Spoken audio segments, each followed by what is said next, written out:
14h-16h, Brigitte Lahaie, Sud Radio. En compagnie de Catherine Emlé-Périssol, et nous allons commencer avec Inès. Bonjour Inès. Bonjour Brigitte, bonjour Catherine. Bonjour. Donc vous sortez avec un homme qui n'est pas libre, hein, je crois. Oui, tout à fait. Depuis 3 ans, hein. Oui, voilà, c'est ça. En fait, ça fait 3 ans qu'on vit une magnifique histoire d'amour, tous les deux, sauf que lui n'est pas libre. Jusque-là, j'ai été patiente, mais maintenant, j'ai plus... En fait, ça s'est passé cet été où j'avais plus de patience et moi, j'ai vraiment envie de vivre ma vie avec lui, m'endormir dans ses bras, me réveiller dans ses bras et que redécouvrir le monde avec lui. Il a toujours été dans le même discours que moi, mais il m'a jamais posé de date, en fait.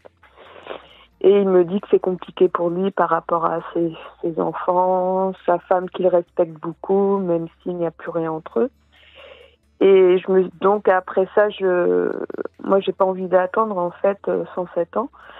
Et pendant les vacances d'août, on a passé une semaine ensemble et moi je me suis mis un ultimatum en fait. Je me suis dit si ça se passe bien, il y a des chances qu'on puisse faire notre vie ensemble rapidement. Si ça se passe pas bien, autant le quitter et ça veut dire que c'est pas l'homme de ma vie et je ferai ma vie avec quelqu'un d'autre. Donc je me suis mis une grosse pression. Oui. Et en fait, pendant les vacances, je voulais que tout soit parfait pour qu'il puisse vouloir faire sa vie avec moi. Et donc d'habitude je prends des initiatives, je suis plutôt une personne qui propose plein de choses et là j'étais dans la retenue par peur, dans le contrôle, de rien faire de travers. Et de son côté il s'était aussi mis une pression parce que il s'est retenu pendant toutes les vacances et il m'a dit moi j'ai pas vraiment profité de mes vacances mais cette semaine avec toi j'ai vraiment envie d'en profiter, qu'on passe du temps ensemble, qu'on soit bien. Et en fait, ça s'est pas très bien passé. Parce qu'au bout du 4e jour, il m'a hurlé dessus. Vous avez trouvé que je suis une gamine, mais bon. Il m'a hurlé dessus. C'est la première fois que vous passiez des vacances ensemble ? L'année d'avant aussi. D'accord. Et c'était un peu la même chose. En fait, à chaque fois, on se met de la pression pour cette semaine qu'on a envie d'une semaine parfaite. Alors, vous dites que vous mettez de la pression, mais c'est peut-être aussi quand vous êtes ensemble plus longtemps que ça explose. Peut-être que c'est aussi une question de tempérament. Enfin, vous savez, c'est un petit peu quand on met du sel sur une plaie, ça fait mal.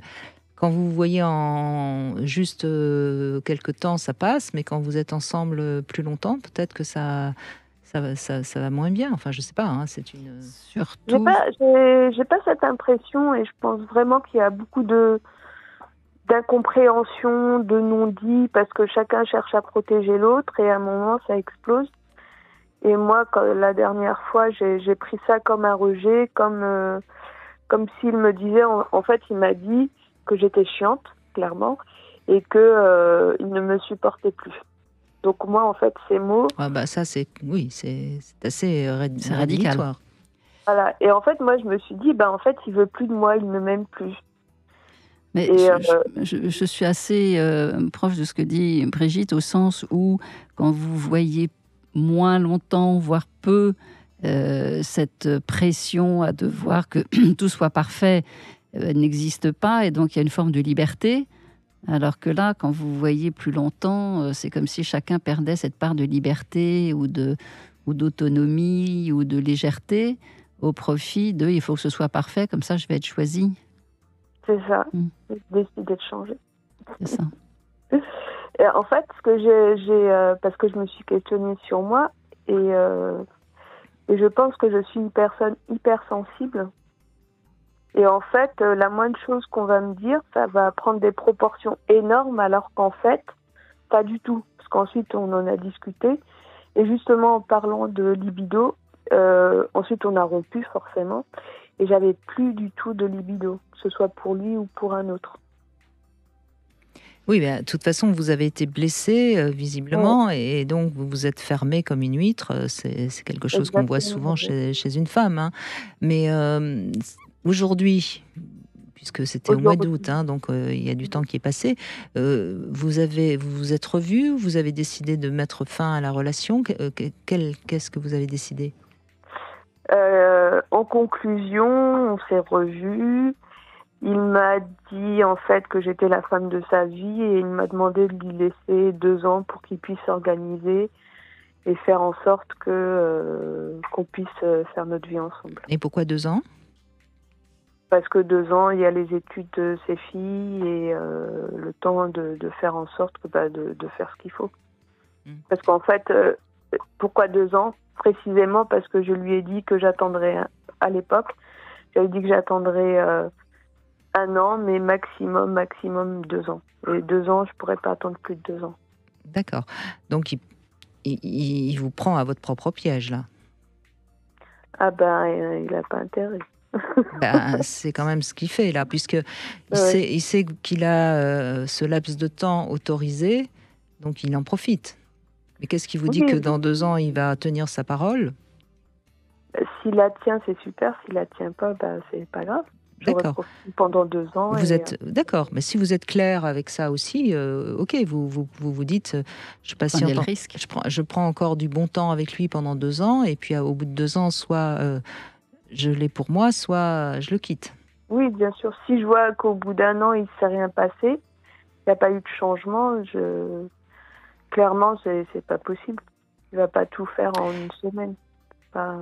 Oui, mais vous savez, Inès, ça fait déjà 3 ans que cette relation dure, ça fera donc 5 ans. Moi, j'ai rarement vu des hommes mettre fin à une relation qui dure depuis très longtemps au bout de 5 ans pour leur maîtresse. Alors, je ne veux pas vous faire l'oiseau de mauvais augure, mais en général, plus la relation secondaire, parce que c'est une relation secondaire au fond, la relation principale étant celle avec sa femme, est installée, moins il aura envie de changer quelque chose. Et on revient bien sur cette notion de désir. Je pense sincèrement qu'il va faire quelque chose. Oui, bon, écoutez, si c'est ce que vous avez envie, je vous le souhaite. Il m'a dit qu'il avait une discussion avec sa femme et après il me raconte pas tout non plus. Et j'ai pas non plus envie qu'il me raconte. Non, bien sûr que non. Bien sûr que non. C'est la mettre dans notre couple et ça j'ai pas envie. Ils ont discuté de leur avenir et lui a expliqué qu'il ressentait plus rien pour elle. Maintenant, j'y crois, j'ai envie d'y croire. Oui, mais ça, je crois qu'encore une fois, vous avez raison. Si vous êtes bien, si vous ne souffrez pas trop, parce que en fait, si vous arrivez à prendre le bon de cette relation sans souffrir, vous avez raison. Profitez-en et puis voilà tout. Cela étant dit, rien ne vous empêche, vous de votre côté aussi, d'ouvrir les yeux. Tout à fait. J'en ai pas envie. D'ouvrir les yeux. Ah non, je pensais que vous me disiez d'aller voir ailleurs. Ce que dit Brigitte, c'est ouvrir les yeux. C'est déjà regarder effectivement autour de vous. C'est d'abord ça. C'est-à-dire, c'est vraiment un geste qui est d'ailleurs très lié à l'expérience même du désir. C'est-à-dire que le désir, c'est déjà de l'ouverture. C'est pas désirer quelque chose, quelqu'un d'une façon très, très exigeante. Mais le désir, ça naît très souvent justement de cette ouverture au monde. Mmh.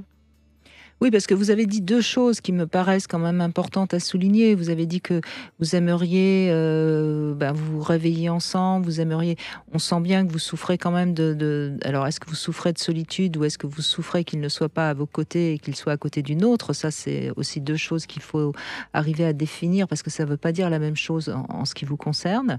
Et puis, vous avez peut-être aussi remarqué que quand vous êtes ensemble, vraiment, ça ne se passe pas si bien que ça.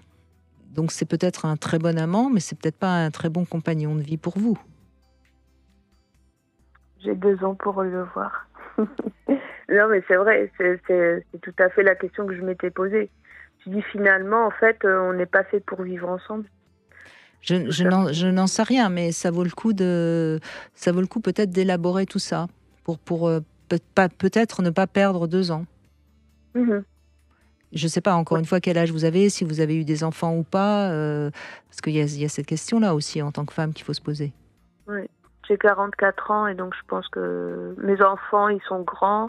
D'accord, mais de toute façon, 44 ans, vous avez Oui. la question ne se pose plus si on parle de procréation. Donc ça, c'est déjà un point que vous n'avez pas besoin d'aborder. Bon, en tout cas, si vous avez du désir de le revoir, c'est...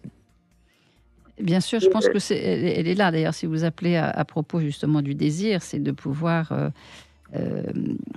rester en contact avec cette part désirante que vous vivez à son égard et qui visiblement est plus libre lorsque vous êtes dans une relation amoureuse que lorsque vous êtes en vacances une semaine entière avec une espèce de vérification que tout se passe bien. Il n'y a rien qui tue plus le désir que la vérification qu'on remplit le cahier des charges ou que l'autre remplit le cahier des charges. Ça, c'est un tue-désir. On est bien d'accord. Merci en tout cas Inès. On se retrouve dans un instant avec notre Sexy News. C'est Julia Palombe qu'on retrouve.